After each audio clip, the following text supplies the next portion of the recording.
پہلے وہ کہا تو بندے یہ نہ سمجھے کہ اس کے لیے وہ کہنا جائز ہے، فوری کا لا ہوا ہے وہ کہ جو وہ نہیں ہے، تو جس کے لیے وہ کہنا بھی جائز نہیں ہے اس کے لیے اللہ کہنا بھی جائز نہیں ہے، کیونکہ وہ صرف ذات ہے، اپنی ذات میں وہ اپنے نام کا اپنی ذات میں محتاج نہیں ہے، تم محتاج ہو اس کو پکارنے میں۔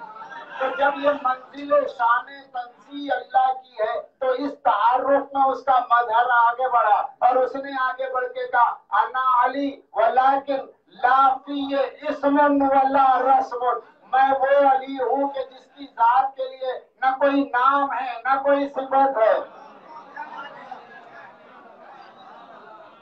لا یکفی اسم ولا شم، مجھ پہ نہ نام کا اطلاق ہوتا ہے نہ صفت کا اطلاق ہوتا ہے۔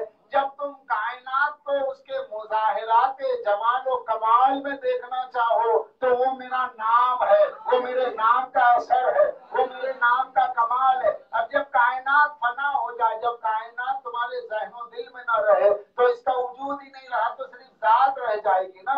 جب ذات رہ جائے گی تو اس کے مظہر ذات ہونے میں جب وہاں کوئی نام نہ ہو تو وہاں میں بے نام ہوں۔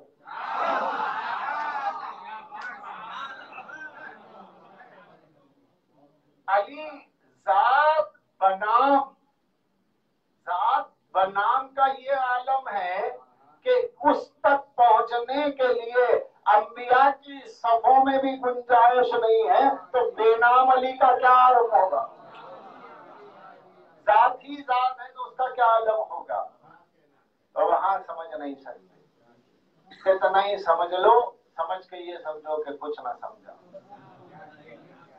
معرفت عاجزی کا نام ہے، معرفت دعوے کا نام ہے۔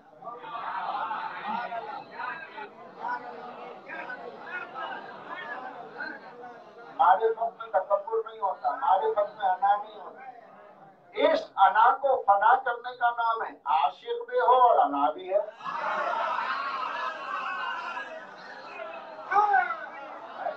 عاشق بھی اور انا بھی ہے۔ جب عاشق ہے تو انا کہاں سے آئی؟ معشوق میں فنا ہو گئے تو ہی تو ہے، میں تو رہا ہی نہیں۔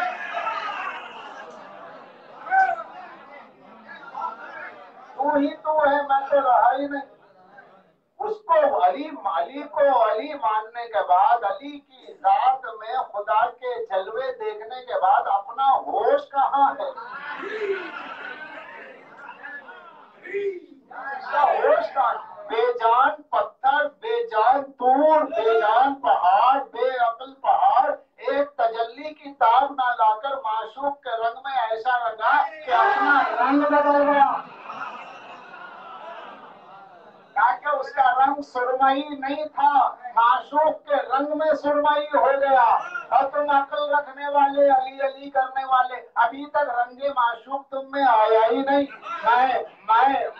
یہ میں بتا رہی ہے کہ ابھی اس میں علی تو دور کی بات ہے، خیال عرفان علی بھی نہیں آیا۔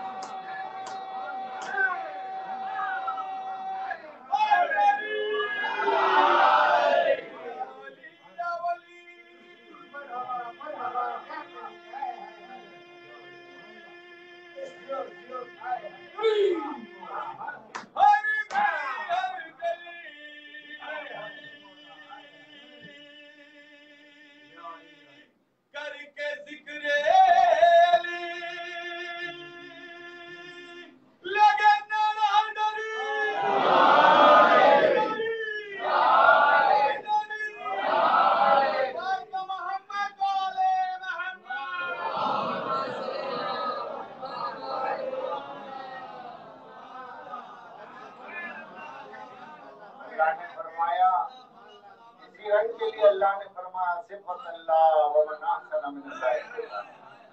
اللہ نے کہا اللہ کے رنگ میں رنگ جاؤ، صفت اللہ ومن احسن من اللہ صفت، اللہ کے رنگ سے اچھا کون سا رنگ ہے؟ پوچھا گیا مولا اللہ کا بھی کوئی رنگ ہوتا ہے؟ کہا اللہ کا رنگ کیا ہے؟ کہا ولایت نہ ولایت اللہ،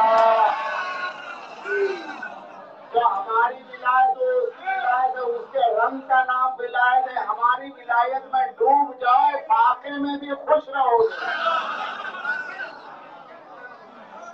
ہمارے عشق میں ڈوب جاؤ۔ علاقے میں بھی خوش رہو گے. اپنے پاس جو کچھ کمال ہے اس کو ہماری عطا سمجھ کے خوش رہو. اس پہ غرور نہ کرو. ناز الگ ہے، غرور الگ ہے.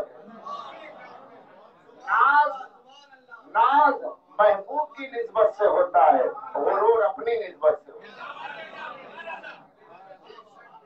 جب اس میں اپنے کو فنا کر دو تو جب تم معشوق کے رنگ میں فنا ہو جاؤ گے تو دنیا بھی تمہیں معشوق کی نسبت سے پکارے گی، تمہاری نسبت سے نہیں. کیوں کہ عشق خود ایک نسبت ہے. جب تک عشق رہتا ہے نسبت رہتی ہے. ایسے کرو کہ عشق کی نسبت ہٹ جائے درمیان سے، معشوق میں اتنے سما جاؤ کہ درمیان میں حجاب عشق نہ رہے. کیوں کہ العشق حجاب بین العاشق والمعشوق. عشق حجاب ہے عاشق و معشوق کے درمیان میں. یہ بے حجابی کا نام ہے. معشوق میں فنا ہونا یہی ہے صفت اللہ، یہی ہے صفت اللہ. جب اس رنگ میں فنا ہو جاؤ گے تو یہ بے حجابی کب ہوتی ہے؟ جب منیت کا درجہ حاصل ہو. منیت کا درجہ کیسا حاصل ہوتا ہے؟ پیدا ہوا ایران میں، زبان فارس میں، غیر قوم میں، مگر معشوق کے رنگ میں یوں رنگ گیا کہ من اللہ ہو گئے. سلمان و من اہل بیت، سلمان ہم اہل بیت میں. اللہ نے لفظ منیت، یہ منیت کثرت صوم و صلات سے حاصل نہیں ہوئی، یہ منیت عشق سے ملی.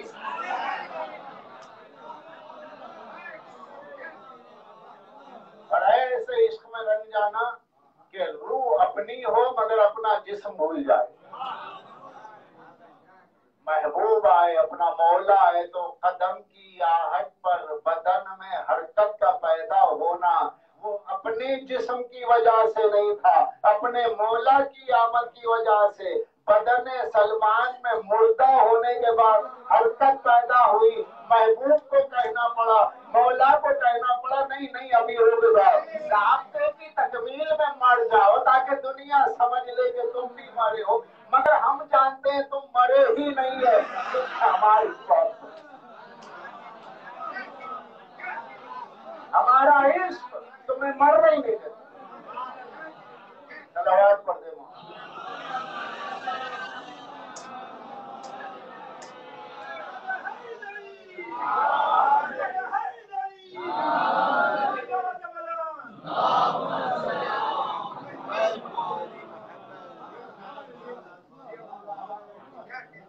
یہ رنگ ہے. اور یہ مومن ممتحن کے لیے، مومن کے لیے مومن ممتحن. مومن ممتحن ہزاروں میں ایک. عرفان الگ ہے، اسرار الگ ہے. عرفان تک پہنچنا آسان ہے، اسرار تک پہنچنا مشکل ہے. جب بندہ عارف سے صاحب سر صاحب راز ہو جاتا ہے تو اس پہ مجنون ہو جانا لازم ہو جاتا ہے کہ نہ ہوتے ہوئے بھی مجنون ہو جائے. کیوں کہ اب اسے سوائے اس کے راز کے کوئی بچا نہیں سکتا. وہ اپنے راز کے حصار میں ہوتا ہے. مولا کے قریب آنے والوں میں سلمان و ابوذر اس درجے پر ہیں کہ ان کا راز ہی ان کی زندگی تھا. مولا فرماتے یاد رکھو جب راز فاش ہو جائے تو راز نہیں ہوتا. جب راز فاش ہو جائے نجم البلاغہ کلمات قسام کہ جب تم نے راز کہہ دیا تو وہ راز کہاں رہا؟ راز تو چھپے ہوئے کو کہتے ہیں نا. تو فرماتے نحن سر اللہ، ہم 14 اللہ کا راز ہے. سلمان کے اوپر کھلے کہ ابوذر کے اوپر کھلے، جس نے ہم کو جہاں تک سمجھا سمجھنے کے بعد بھی ہم راز ہیں. سلمان پہ بھی ہم راز ہیں، ابھی کھلے نہیں ہیں. ابوذر پہ بھی ہم راز ہیں، کھلے نہیں ہیں. کھل جائے تو پھر راز نہیں رہتا. نہ کھلنے کے بعد سلمان کا وہ عالم ہے تو کھلا کس پر؟ اسی کھلنے کی بات کو علماء اہل تسنن نے اپنی کتابوں میں لکھا کہ سرکار دو عالم نے کہا علی میں تیرے وہ فضائل بیان کر دیتا جو میں جانتا ہوں، لیکن مجھے ڈر ہے کہ دنیا تجھے عیسیٰ ابن مریم کی طرح خدا نہ بنا لے، خدا نہ بنا لے. تو اللہ کے نبی کو اس بات کا ڈر ہے کہ